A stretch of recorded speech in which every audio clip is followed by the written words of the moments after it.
श्री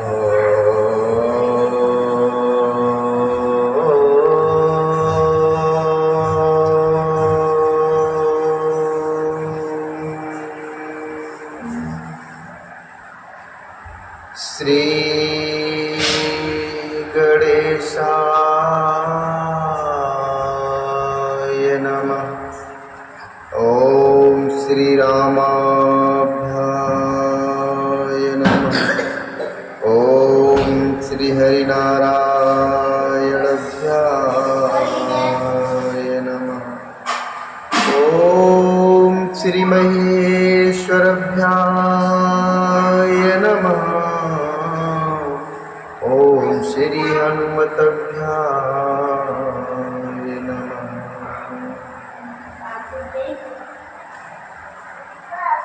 जोग वही प्रभु सिय लख नहीं कैसे, पलक बिलोचन गोलक जैसे। से वही लखनु सिय रघुवीर है, जिमु अब की पुरुष शरीर है। से वही लखनु सिय रघुवीर है, जिमु अब की पुरुष शरीर है।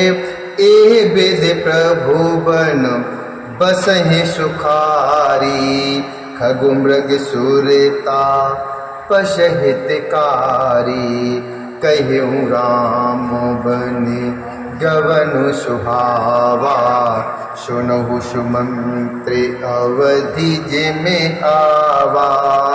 कहूँ राम बन गवनु सुहावा, सुनहु सुमंत्र अवधि जिमि आवा। प्रभु श्री रामचंद्र जी सीता जी और लक्ष्मण जी कैसे संभाल रखते हैं, जैसे पलके नेत्रों के गोलोक की, जैसे पलके नेत्रों के गोलकों की। इधर लक्ष्मण जी श्री सीता जी और श्री रामचंद्र जी की, अथवा लक्ष्मण जी और सीता जी श्री रामचंद्र जी की ऐसी सेवा करते हैं जैसे अज्ञानी मनुष्य शरीर की करते हैं। पक्षी, पशु, देवता और तपस्वियों के हितकारी प्रभु इस प्रकार सुखपूर्वक वन में निवास कर रहे हैं। तुलसीदास जी कहते हैं कि मैंने श्री रामचंद्र जी का सुंदर वनगमन कहा, अब जिस तरह सुमंत्र अयोध्या में आए वह कथा सुनो। फिरे निषादु प्रभु ही पहुँचाई,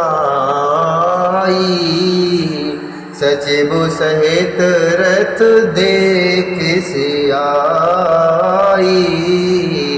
मंत्री भी कल बेलो के निषादु, कहे न जाए जसु भयउ बिषादु। राम राम सिय लखन पुकारी, परे उधर निकल व्याकुल भारी। देख दखिन दिस है नाही, जनु बिन पंखु बिहगे अकुलाही। जनु बिन पंखु बिहगे अकुलाही। प्रभु श्री रामचंद्र जी को पहुंचा कर जब निषाद राज लौटा, तब आकर उसने रथ को मंत्री अर्थात सुमंत सहित देखा। मंत्री को व्याकुल देखकर निषाद को जैसा दुख हुआ वह कहा नहीं जाता। निषाद को अकेले आया देखकर सुमंत्र हा राम हा सीते हा लक्ष्मण पुकारते हुए बहुत व्याकुल होकर धरती पर गिर पड़े। रथ के घोड़े दक्षिण दिशा की ओर जिधर श्री रामचंद्र जी गए थे देख देकर हिनहिनाते हैं, मानो बिना पंख के पक्षी व्याकुल हो रहे हैं।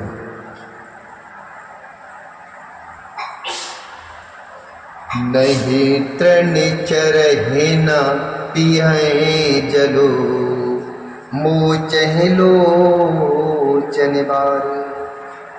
नहीं तृण चरहिन पियहि जलो, मोचहि लोचन बारी, व्याकुल भय निषाद शव, रघुबर बाज निहारे। व्याकुल भय निषाद शव, रघुबर बाज निहारे। वे न तो घास चरते हैं, न पानी पीते हैं, केवल आंखों से जल बहा रहे हैं। श्री रामचंद्र जी के घोड़ों को इस दशा में देखकर शव निषाद व्याकुल हो गए। धरे धीर जो तब कहे निषादु, अविषु मंत्र परिहरहु विषादु। तुम पंडित परमारथि ज्ञाता, धरहु धीर लख विमुख विधाता। धरहु धीर लख विमुख विधाता। विविध कथा कही कही मृदुबानी, रथ बैठा रेऊ बरवस्यानी। शोक शिथिल ऋतु सकई नहाकी, शोक शिथिल ऋतु सकई नहाकी। रघुबर बिरह पीर और बाकी, रघुबर बिरह पीर और बाकी। तब धीरज धरकर निषाद राज कहने लगा, हे सुमंत जी, आप विषाद को छोड़िए। आप पंडित और परमार्थ के जानने वाले हैं। विधाता को प्रतिकूल जानकर धैर्य धारण कीजिए। कोमल वाणी से भांति भांति की कथाएं कहकर विषाद ने जबरदस्ती लाकर सुमंत को रथ पर बैठाया, परंतु शोक के मारे वे इतने शिथिल हो गए कि रथ को हाँक नहीं सकते। उनके हृदय में श्री रामचंद्र जी के विरह की बड़ी तीव्र वेदना हुई। चर फराहे मग चलहि न घोरे, बनु मृग मन हो आने रथ जोरे।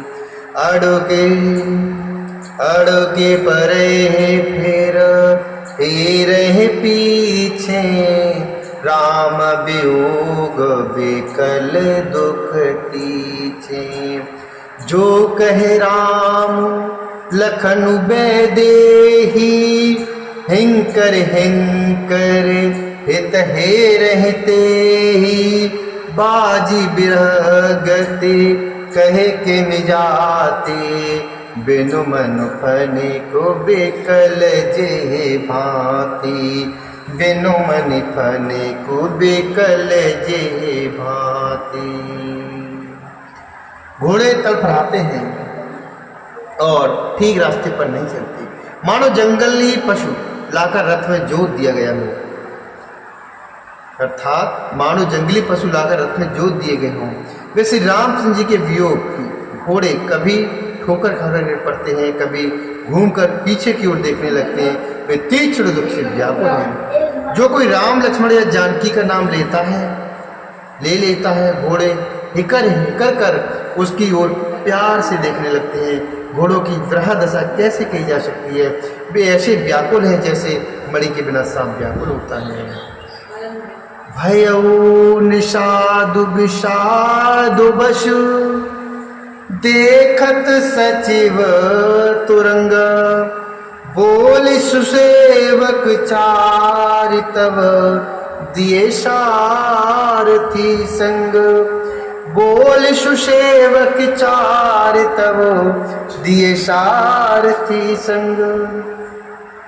मंत्री और घोड़ों की दशा देखकर निषाद राज विषाद के बस हो गया। तब उसने अपने 4 उत्तम सेवक बुलाकर सारथी के साथ कर दिए। गुह सारथी है फिर पहुंचाई, बिरहु विषादु बरने नहीं जाई। चले अवधुले रथई निषादा, ओहे छनई छन मगनु विषादा। शोच सुमंत्र बिकल दुख दीना, धिग जीवन रघुवीर बहीना। रहे न अंतौ अदमु शरीरु, जसु न लहेउ बिछुरत रघुवीरु। रही न अंत हूँ अधम शरीरू, जसु न लहेऊ बेछुरत रघुवीरू। निषाद राज गु सारथी सुमंत जी को पहुंचाकर विदा करके लौटा। उसके विरह और दुख का वर्णन नहीं किया जा सकता। वे चारों निषाद रथ को लेकर अवध को चले। सुमंत्र और घोड़ों को देख देख कर वे क्षण भर भी अर्थात वे भी क्षण क्षण भर विषाद में डूब जाते हैं। व्याकुल और दुख से दीन हुए सुमंत्र जी सोचते हैं कि श्री रघुवीर के बिना जीने को धिक्कार है। आखिर यह अधम शरीर रहेगा तो है ही नहीं। अब अर्थात आखिरकार यह अधम शरीर रहेगा तो है ही नहीं। अभी श्री रामचंद्र जी के बिछुड़ते ही छूटकर इसने यश अर्थात क्यों नहीं ले लिया। भई अजसे अघुभाजन प्राणा, कवन हेतु नहीं कर तो पयाना। अहमंद मनो अवसर चूका, अजहु न हृदय होते दोई टूका। नीज हाथ शिरु दुनि पछताई, मनहु कृपण धन राशि गवाई। बिरद बांधे बरु बीरु कहाई, चले समर जनु शुभटु पराई। चले समर जनु शुभटु पराई। ये प्राण अपयश और पाप के भाड़े हो गए। अब ये किस कारण कूच नहीं करते अर्थात निकलते नहीं। हाय नीच मन, बड़ा अच्छा मौका चूक गया। अब भी तो हृदय के दो टुकड़े नहीं हो जाते। सुमंत्र हाथ मल मल कर और सिर पीट पीट कर पछताते हैं, मानो कोई कंजूस धन का खजाना खो बैठा हो। वे इस प्रकार चले मानो कोई बड़ा योद्धा वीर का बाना पहनकर और उत्तम शूरवीर कहलाकर शुद्ध अर्थात वे इस प्रकार चले मानो कोई बड़ा योद्धा वीर का बाना पहनकर और उत्तम शूरवीर कहलाकर युद्ध से भाग चला हो। विप्र विवेकी वेद विदु सम्मति साधु सुजाति, जे मधु के मधुपान कर सचिव सोचते भांति। जैसे कोई विवेकशील वेद का ज्ञाता साधु सम्मत आचरणों वाला और उत्तम जाति का कुलीन अर्थात ब्राह्मण धोखे से मदरा पीले और पीछे पछताई, उसी प्रकार मंत्री सुमंत सोच कर रहे हैं अर्थात पछता रहे हैं। बोले श्री अवर रामचंद्र भगवान की जय। बोले श्री हरि नारायण भगवान की जय। हनुमान जी महाराज की, शंकर भगवान की जय।